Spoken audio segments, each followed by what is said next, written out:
Hyderabad Indira park వద్ద JAC chairman Motilal Naik ఆధ్వర్యంలో ధర్నా నిర్వహించారు. గత 10 ఏళ్లుగా తెలంగాణ సోషల్ వెల్ఫేర్ గురుకులాల్లో అసిస్టెంట్ కేర్గా పనిచేస్తున్న 263 మంది ఉద్యోగులకు అకారణంగా తొలగించడం ఏంటని ప్రశ్నించారు. 10 ఏళ్ల నుంచి అవుట్సోర్సింగ్ ఉద్యోగంలో పనిచేస్తున్న వీరిని ఏ కారణం లేకుండా తొలగించడం ఎంతవరకు సమంజసమన్నారు.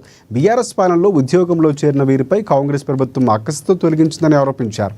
పార్టీలు కక్షపూరితంగా ఉంటే ఉద్యోగస్తులు ఏం చేస్తారని నిలదీశారు.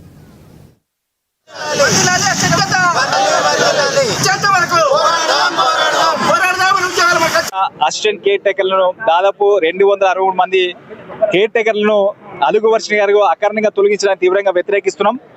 అఖిల భారత విద్యార్థి సమైక్య మేము రాష్ట్ర ముఖ్యమంత్రిని అదేవిధంగా అలుగు వర్షం డిమాండ్ చేస్తున్నాం.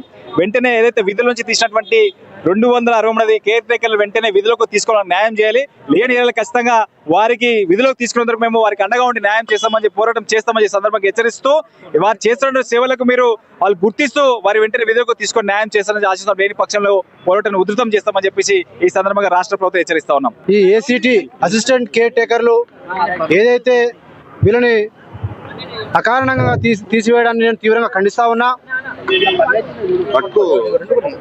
ఖండించడమే కాకుండా అలుగు వర్షిణి